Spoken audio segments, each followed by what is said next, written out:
A meu ver, esse negócio de que tu ser o primeiro homem da mulher e tu vai estar completamente seguro, não importa o quanto a cultura esteja ruim, o quanto as leis estejam ruins, né?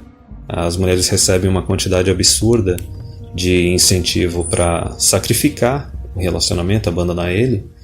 E eu propus que não é biológico, porque se fosse biológico não faria o mínimo sentido no caso que a mulher que só teve um único parceiro, certo? Ali sei lá, de alguma forma a frequência com que o casal faz sexo e se ia mudar alguma coisa nela. Não, na verdade o fator mesmo ele parece ser em parte cultural, a cultura pressionando e incentivando as mulheres a serem promíscuas, a abandonarem os relacionamentos delas.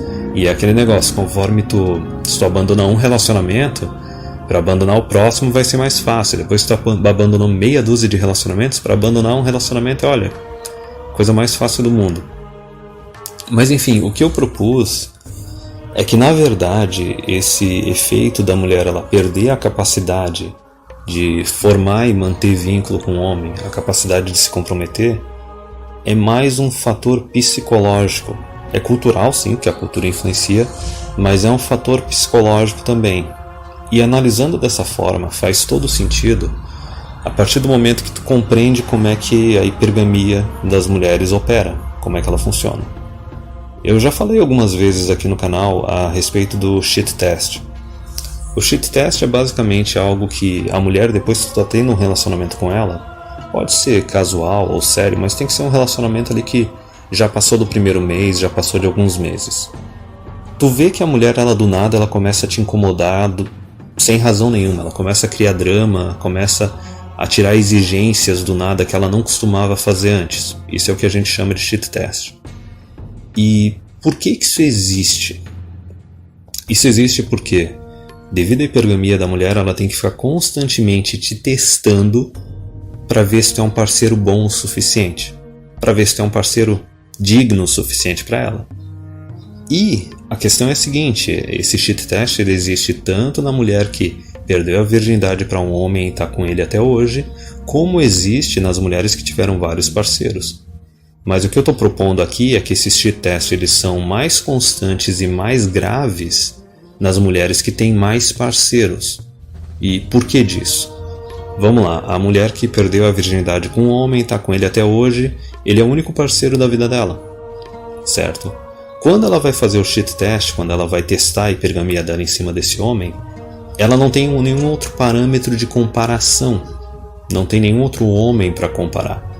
Resumindo, esse homem está simplesmente competindo só com a exigência inicial e natural dela. Ela não teve nenhum outro parceiro anteriormente, não teve nenhum outro parâmetro, mas no máximo ela pode ter uma ideia de que, olha, ele foi o meu primeiro, eu deixei de estar com outros homens para estar com ele, às vezes comecei o relacionamento sério com ele quando eu era bem mais jovem, tinha outras opções.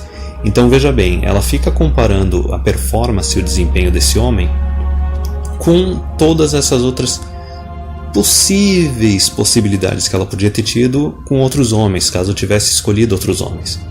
Então veja bem, ela está fazendo o shit test dela lá para testar a hipergamia em cima desse homem, para testar o quanto ele tem valor, se ela fez a escolha certa em decidir estar com ele, só que ela não tem outro parâmetro de relacionamento para testar. Ela só está testando com os outros homens que talvez ela teve atração, mas não acabou rolando nada, acabou não dando em nada, certo?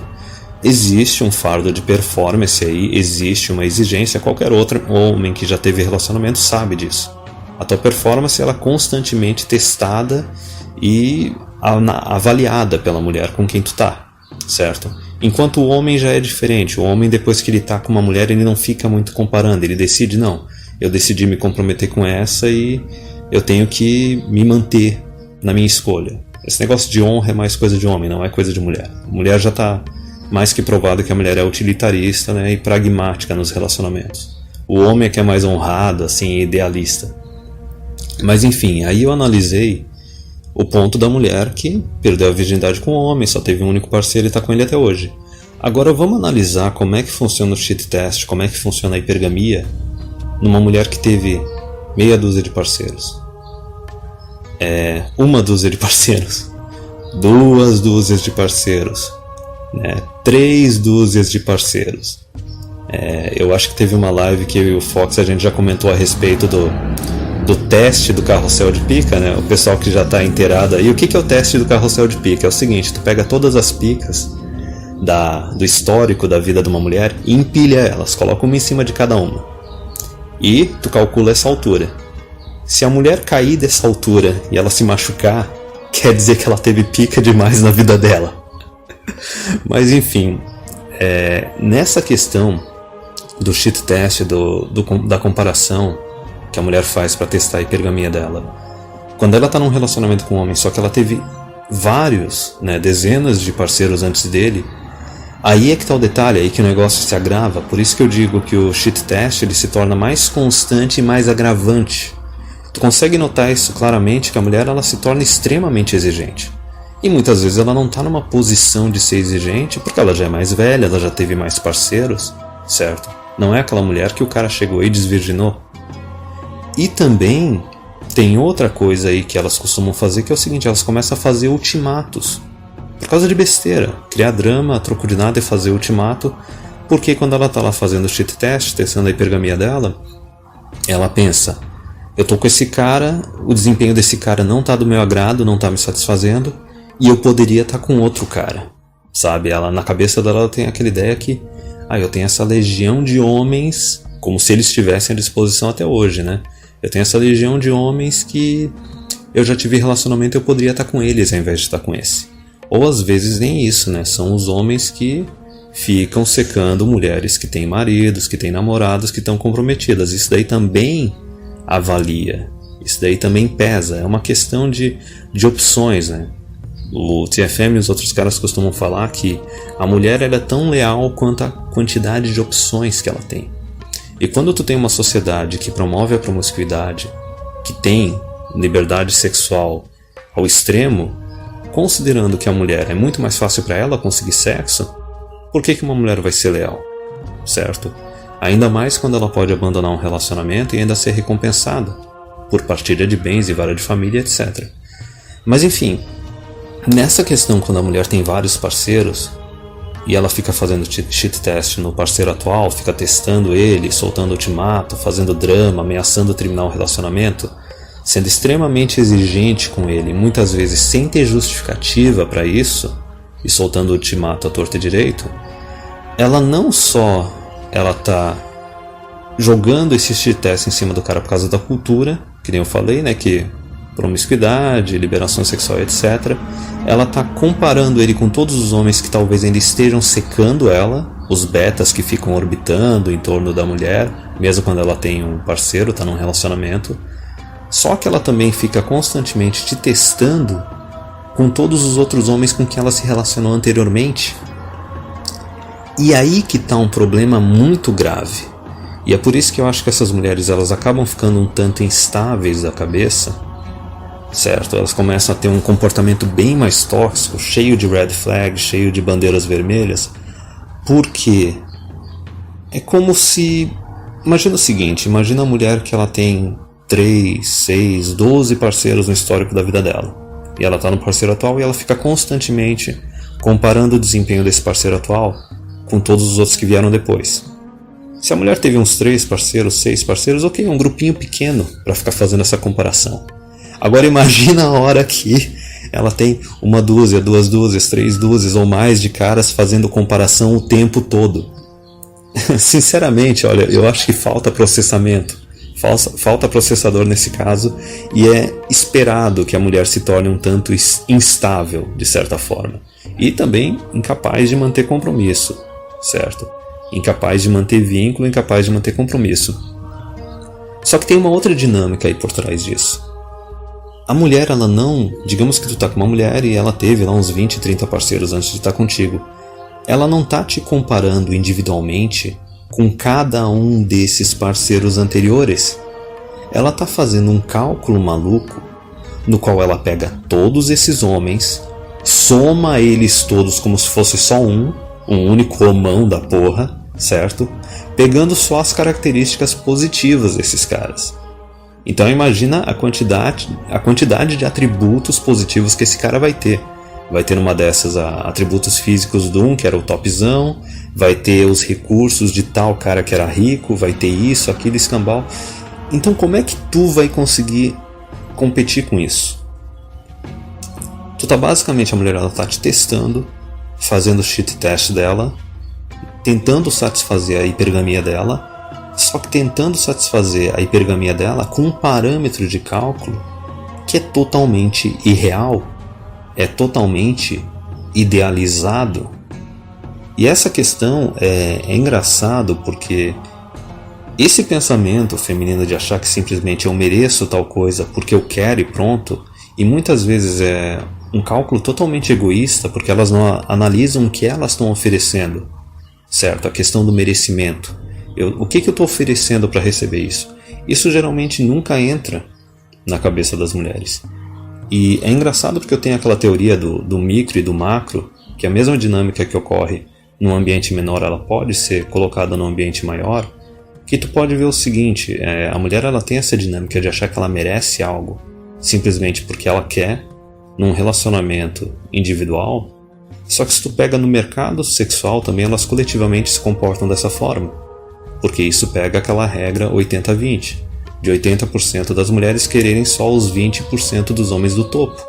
Só que não entra na cabeça delas o cálculo de que 20% é um quarto de 80%. Isso quer dizer, para cada 4 mulheres, 3 vão ficar sobrando. E daí tu pode ainda aumentar isso mais até para cálculo econômico, de gasto governamental. Então tudo isso meio que se estende. Tanto as mulheres assim individualmente como elas como um grupo, tu pode ficar martelando anos na cabeça delas, assim, olha, não vai dar, tu vai ter que baixar o teu parâmetro. A quantidade de recursos é limitada, a quantidade de homens é limitada. Só que não adianta, parece, como é que era o nome? Eu acho que era Veruca Salt, aquela guriazinha do filme da Fantástica Fábrica de Chocolate. Ela falava simplesmente, eu quero agora, e eu não me importo o que tenha que ser feito para conseguir o que eu quero e eu quero agora e pronto. Basicamente o comportamento delas é bem assim. E lembrando um pouco uma coisa que eu acho que eu até já falei naquele vídeo curtinho do porquê que as mulheres encalham. No final das contas, quando tu vê uma mulher ela terminando a vida dela sozinha, por mais que ela tenha tido dezenas de parceiros no histórico da vida dela, no final das contas a culpa é individualmente só dela mesma. Porque é que nem aquele outro produtor de conteúdo do exterior, Aaron Clarey, fala. Essas pessoas, e no caso é tanto homem quanto mulher, mas principalmente mulher por causa da quantidade de expectativa e de exigência delas, elas terminam sozinhas basicamente por causa de egoísmo. Porque é simplesmente aquela ideia de que eu quero tal coisa e só por eu querer eu automaticamente eu mereço, só que eu não preciso oferecer nada em troca, eu não preciso trazer nada para a mesa de negociação. É aquele nível de egoísmo tão alto que a pessoa ela só está preocupada no que ela deseja, não só de necessidade, de luxo mesmo, de simplesmente, quero tal coisa, não preciso necessariamente, mas quero.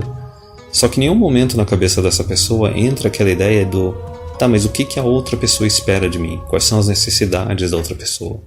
O que a outra pessoa quer? O que eu tenho que fazer nesse contexto?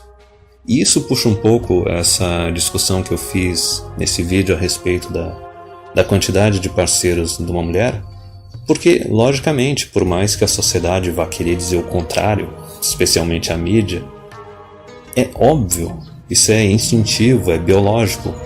É lógico que uma mulher, conforme ela vai tendo mais parceiros, o valor dela no mercado sexual vai depreciando. A mulher está no ápice lá do valor de mercado sexual dela, entre ali os 16, 17, 18 até os 23. E depois disso só vai depreciando. Deprecia automaticamente com a idade, mas especialmente deprecia com a quantidade de parceiros anteriores. Mesmo que a mulher não tenha tido filhos. Deprecia porque tem risco de ter pego DST, tem risco de talvez ter passado muito tempo tomando anticoncepcional, certo? Isso pode comprometer a fertilidade dela. Não é só a perda de juventude com o tempo, mas tem outra coisa.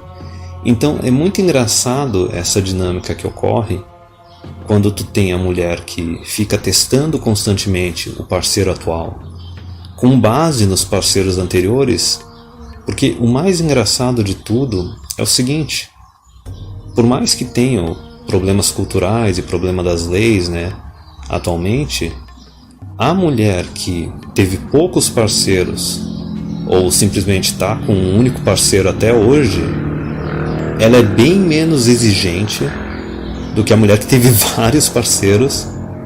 Só que, por outro lado, a que teve menos parceiros, ela tem mais direito de ser exigente do que a que teve vários. Só que são justamente as que tiveram vários parceiros que começam a pirar mais na hipergamia delas, pirar mais no shit test, e começam a se tornar parceiras mais insuportáveis e com exigências e expectativas irreais e extremamente idealizadas.